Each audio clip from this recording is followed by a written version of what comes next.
Pasan 43 minutos de las 10 de la mañana, es momento del Petit Informe de Sofía Cortiz. Sí, que ya dije que me encanta esto de que sea Petit Informe. Mira, voy a hacer como Enzo, viste que Enzo llega y se empieza a arreglar el pelo, todo eso. Mira esto, ¿vale? Qué complejo.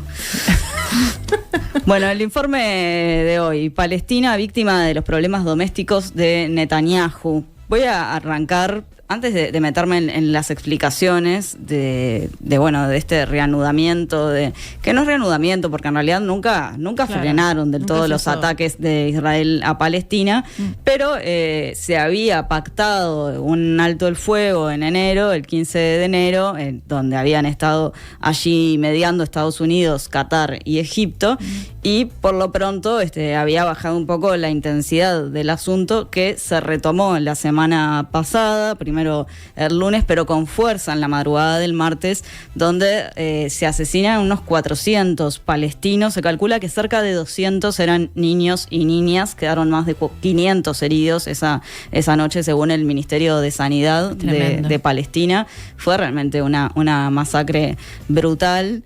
Entre esas 500 personas que fallecieron, habría 4 altos mandos de Hamás. O sea, de ser efectivamente así, estaríamos hablando...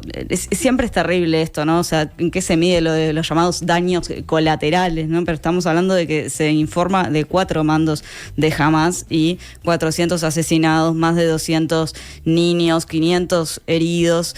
Esto fue tremendo. Las imágenes que estamos viendo son terribles. Sí, allí, bueno, quienes estén en Kik, esta plataforma en la que estamos saliendo en estos días, pueden ver justamente lo que es el estado de Gaza en la actualidad. Según las últimas cifras difundidas por el Ministerio de Sanidad palestino este martes, son 50.144 los palestinos asesinados en la Franja de Gaza desde el 7 de octubre de 2023. Solo en esta semana ya suman más de 700, porque los ataques no han cesado. Había además, para el martes pasado, cuando se da este ataque tremendo, ya hacía 2 semanas que se había reinstalado, por otra parte, el bloqueo al ingreso de ayuda humanitaria, ¿no? Me refiero a suministros de comida, de higiene, de productos sanitarios. Sabemos cuál es la situación también de los hospitales en Gaza y en otras zonas de Palestina, que realmente también han sido bombardeados, no tienen insumos, trabajan muchas veces, ¿no? en la oscuridad, sin material, es muy tremendo. El director justamente del hospital Al-Shifa, el doctor Mohamed Abu Slimish, describió la situación como catastrófica y aseguró que el número de víctimas era tan elevado como en los primeros días después del 7 de octubre de 2023. Tras esa madrugada fatídica, el primer ministro israelí, Benjamín Netanyahu, había dicho que Israel ha vuelto a combatir con fuerza y que esto es solo el principio. También aseguró en un discurso a la nación que las negociaciones para resucitar la tregua solo tendrán lugar bajo fuego. Miremos lo que decía, por otro lado, Israel Katz, el ministro de Defensa israelí. Jamás debe entender que las reglas del juego han cambiado. Si no libera inmediatamente a todos los rehenes, se abrirán las puertas del infierno y se enfrentará a toda la fuerza de las fuerzas de defensa de Israel por aire, mar y tierra, hasta su completa destrucción. En realidad, esto no era el acuerdo, o sea, había un acuerdo de ir liberando gradualmente rehenes por parte de Hamás y en paralelo tanta cantidad por parte de Israel, pero nunca el trato fue ustedes liberen todos juntos a los rehenes. Fue queriendo modificar las reglas, queriendo extender el periodo de la primera fase. Israel, con Netanyahu al frente, obviamente, y termina en realidad con esta ruptura del alto el fuego. Veamos otras declaraciones, ¿no? El domingo, días después de este brutal ataque, el ministro de Finanzas israelí, Bezalel Smotrich, dijo que el Gabinete de Seguridad aprobó la propuesta del Ministerio de Defensa de organizar una transferencia voluntaria para los residentes de Gaza que expresen interés en mudarse a terceros países, de acuerdo con el derecho israelí e internacional, dicen, y siguiendo la visión del presidente de Estados Unidos, Donald Trump. Él agregaba, si expulsamos a 5.000 personas al día, tardaremos un año en expulsarlos a todos. Ya vimos en el verano esta propuesta del mandatario estadounidense Donald Trump, que asume en enero y plantea lo de desplazar básicamente a toda la población de Gaza y transformarlo, ¿no?, en un resort, en una especulación inmobiliaria tremenda. Y obviamente sigue esta línea el planteo de desplazar a toda la población que ya ha sido desplazada, además, de una zona a otra a medida que se iban anunciando, cuando se anunciaban los bombardeos y se advertía antes de los desplazamientos. En algunos casos, lamentablemente, ya vimos que ni eso. Y ahora, entonces, expresamente se hacía este planteo que genera conflictos a su vez en la zona, porque los países aledaños no están dispuestos, no solo por una cuestión de qué moral que tienen, sino porque les complica a ellos la migración, esto de aceptar que se dirija a toda la población, bueno, especialmente a Egipto y Jordania, y esto ya lo han expresado. Los ataques, se llevaron entonces, por un lado, la madrugada del martes, decía, ese primer impacto tremendo, pero hubo otros. En esta semana los ataques incluyeron el bombardeo de una de las sedes de Naciones Unidas, en el que falleció un miembro del personal internacional y 5 personas resultaron heridas, varias de gravedad, y allí Jorge Moreira da Silva, director ejecutivo, afirmó durante una conferencia de prensa en Bruselas: todo el mundo sabía quién estaba trabajando dentro de las instalaciones, era personal de la ONU quien estaba trabajando allí en una zona aislada, no había otros edificios cerca, era un local muy conocido. En mi opinión, esto no ha sido un accidente. Es decir, aquí no cabía esto de, en realidad se ocultaban, ¿no?, miembros, integrantes de Hamás, terroristas. Nuevamente se ataca a una sede de la ONU, que no es algo nuevo también, de los locales que respaldan a refugiados, se han asesinado también, por parte de la agencia a integrantes de la UNRWA. El número de trabajadores y trabajadoras asesinados asciende a 284. Y también el pasado domingo 23, las fuerzas israelíes atacaron el departamento de cirugía de pacientes hospitalizados del hospital Nasser en la Franja de Gaza, matando a 2 personas, según el Ministerio de Salud. Probablemente lo que haya llegado, lo que haya tenido más difusión, porque claro, es triste, pero es así, de repente cuando algo se vuelve mediático, como los Oscars, y el codirector de esta película, Noah Land, el palestino Hamdan Balal, fue detenido el martes por soldados israelíes luego de ser atacado por colonos en la Cisjordania ocupada. Y claro, y eso tuvo muchísima difusión, que bienvenida a la difusión. Lo que es muy terrible es que eso pasa a diario y en realidad, como no son figuras que llegaron como él a figurar, ¿no?, frente a su discurso cuando el Oscar y demás, no tienen esa repercusión en los medios masivos ni pronunciamientos de otro tipo de la comunidad internacional. El otro director, Yuval Abraham, había publicado en sus redes, tras su detención: un grupo de colonos acaba de linchar a Hamdan Balal, codirector de nuestra película No Land. Le pegaron y está herido en la cabeza y el estómago, está sangrando. Unos soldados invadieron la ambulancia que había llamado y se lo llevaron, no sabemos nada de él. Finalmente lo tuvieron en la noche detenido y ayer pudo volver con su familia. Pero no fue lo único, porque también el lunes un nuevo periodista fue asesinado en Palestina. Se trata del periodista Hossam Shabat, de tan solo 23 años, y esto está siendo también un gravísimo flagelo, lo que tiene que ver con la prensa. Son muchos las y los periodistas que han sido asesinados en Gaza, que además Israel ha adoptado la política de no dejar pasar periodistas. Entonces, básicamente son periodistas palestinos que están allí, o extranjeros pero que vivían hace muchos años dentro de la franja, quienes pueden hacer la cobertura, porque no se permite que la prensa realice con libertad el trabajo en la franja de Gaza y en otras zonas ocupadas de Palestina. Esto, fue muy tremendo. En la cuenta de X de este periodista, tras su muerte, allegados publicaron un un mensaje que Hossam había redactado para difundirse en caso de ser asesinado. Decía: si estás leyendo esto, significa que he sido asesinado, probablemente un objetivo, por las fuerzas de ocupación israelíes. Cuando todo esto comenzó, tenía solo 21 años, era un estudiante universitario con sueños como cualquier otra persona. Durante los últimos 18 meses he dedicado cada momento de mi vida a mi pueblo. Documenté los horrores en el norte de Gaza, minuto a minuto, decidido a mostrar al mundo la verdad que intentaban ocultar. Dormí en las aceras, en escuelas, en tiendas de campaña, donde quiera que pudiera. Cada día era una batalla por la supervivencia. Sufrí hambre durante meses, pero nunca me separé de mi pueblo. Por Dios, cumplí con mi deber como periodista. Lo arriesgué todo para informar la verdad y ahora, por fin, estoy en paz, algo que no he conocido en los últimos 18 meses. Hice todo esto porque creo en la causa palestina. Creo que esta tierra es nuestra y ha sido el mayor honor de mi vida morir defendiéndola y sirviendo a su gente.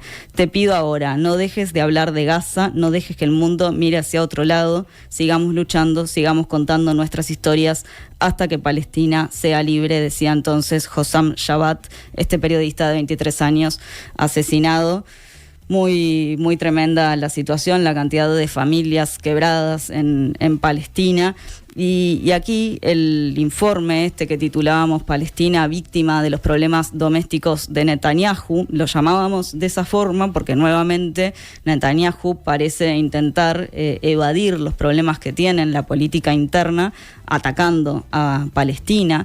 En realidad él desde 2019 está acusado de múltiples casos de corrupción, de soborno a medios de comunicación.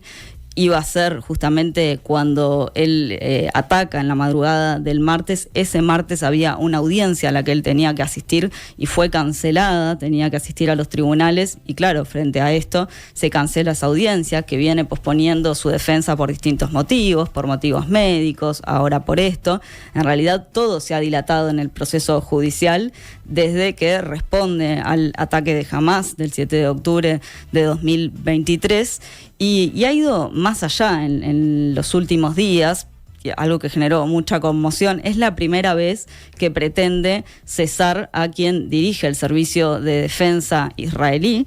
Eso, bueno, lo ha intentado con Ronen Bar, es el que está al frente de este servicio, que entre otras cosas, llamado Shin Bet, lo que investiga justamente es qué falló el 7 de octubre de 2023, qué incidencia puede haber tenido el gobierno de Netanyahu, porque ya sabemos que ahí se habló mucho, ¿no?, de cómo Israel... ¿Qué pasó? ¿No vio venir lo que sucedió en esa fecha? Entonces, bueno, justo cuando se pretende investigar, entre otras cosas, esas irregularidades, el vínculo con Qatar que tiene Israel y el gobierno de Netanyahu, bueno, pide entonces que se cese a Ronen Bar, algo que el Tribunal Supremo ha frenado por el momento. Nunca, como les digo, había sucedido algo así en la historia, nunca se había desplazado al jefe de la inteligencia nacional. Lo que sí, el Tribunal Supremo ha permitido que se avance, sin embargo, en entrevistar a otras figuras para pasar a ocupar ese cargo. Entonces, bueno, es un poco ambivalente en ese sentido la decisión. Pero Netanyahu no fue solamente contra el jefe de la inteligencia israelí, fue también contra la fiscal general, que tiene que investigarlo y que ha manifestado justamente, entre otras cosas, su preocupación por el querer cesar a el jefe de inteligencia. Entonces, por distintos medios, la fiscal general es de las pocas que puede también ejercer cierto contrapeso con el Ejecutivo, contra Netanyahu. Es un país que es una cosa muy extraña, formalmente no tiene constitución, tiene solo una cámara en el Parlamento. Él ha impulsado una fuerte reforma judicial, en algunas cosas eso se ha frenado, pero todo esto llevó, a partir del martes pasado, a fuertes movilizaciones incluso dentro de Israel, justamente porque lo que complica esto es que retornen también los rehenes que ha tomado Hamás, porque rompió toda negociación, pero sí dilató sus procesos entonces judiciales, sus reformas del sistema judicial, su reforma con la inteligencia nacional, rompiendo con todo esto, más allá de las alianzas con Estados Unidos y las formas en las que esto se vaya dando. Rápidamente, cómo estamos en el plano nacional, cuál ha sido la respuesta de nuestro país. Esto lo traigo a colación porque la Coordinación por Palestina-Uruguay va a realizar una convocatoria este miércoles en el marco de la ruptura del alto el fuego para entregar una carta dirigida al canciller Mario Lubetkin en la sede de Cancillería y otra al presidente Yamandu Orsi en Torre Ejecutiva.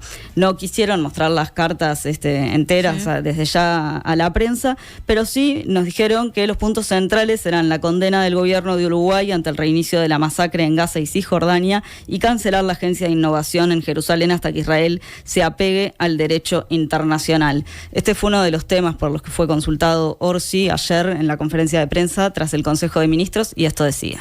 Este tema no estuvo, pero sí es una señal muy negativa lo que ocurrió estos últimos días.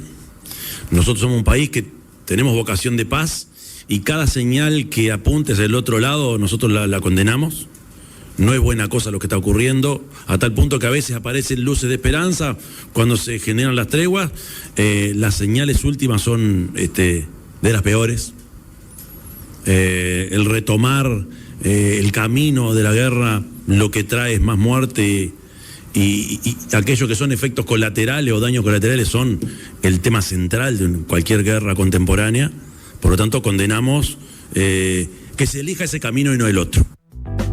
Bueno, y sobre esta agencia que se abrió en 2024, lo que dijo es que habría que separar lo que tiene que ver con señales positivas de investigación, de avances de tecnología, de lo que es la política internacional, aunque sobre el final de lo que se refería a este tema también dijo, aunque entiendo que todo se termina mezclando, pero por lo pronto separaría estas cuestiones. Por otro lado, dentro del Frente Amplio, al menos 2 sectores se expresaron en los últimos días, sacaron 2 comunicados, tanto el Partido Comunista del Uruguay como el Partido Socialista, expresando su solidaridad con el pueblo palestino frente a estos actos. El Partido Socialista en el comunicado dice: hacemos público nuestro anhelo de que el actual gobierno encamine la acción exterior de Uruguay de tal modo que el país pueda dar cumplimiento a sus obligaciones con el derecho internacional, apartándose de una equidistancia absolutamente artificial entre los perpetradores y las víctimas de este genocidio. Hablamos con fuentes de Cancillería, lo que nos decían, no hubo un comunicado, o sea, si uno entra a la página de Cancillería no hay un comunicado oficial frente a estos nuevos ataques de Israel. Lo que se nos planteaba es que se considera que puede ser mucho más fuerte la voz del canciller en los distintos medios de comunicación en los que se exprese que necesariamente un comunicado formal que esté en la página web. Estuvo Mario Lubetkin en el programa Lado B de TV Ciudad al otro día de que sucediera esto, el martes en la noche, creo que esto había sido en la madrugada, y esto era lo que decía. Por eso mismo, las noticias que estamos recibiendo en las últimas horas, para nosotros es una pésima noticia.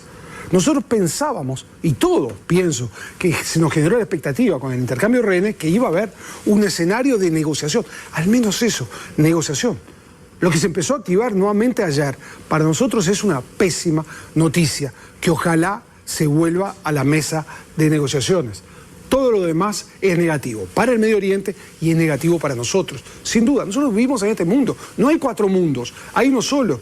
Tenemos que tratar de lograr la mayor estabilidad en este mundo. Lo que nosotros en pequeñito podamos hacer, lo vamos a hacer. Uruguay va a apostar a la paz y va a seguir apostando a la paz y a la soberanía y a la no intervención, a lo que son las tradiciones de este país. Apostamos a lo mejor del pensamiento de este país, tratando de interpretarlo en las realidades específicas. Bueno, esto nos decían, lo que nos decían estas fuentes de Cancillería es que entienden que si en un momento se pudo lograr un impas, negociar esta tregua, bueno, entonces es así, se puede a partir de ciertos diálogos y negociaciones frenar las cosas, y que ese es el camino que respalda el Uruguay y nuestro país, y bueno, que hubo sí entonces pronunciamientos del canciller en la prensa. Sofía, muchas gracias por esta puesta a punto. Por favor, a ustedes.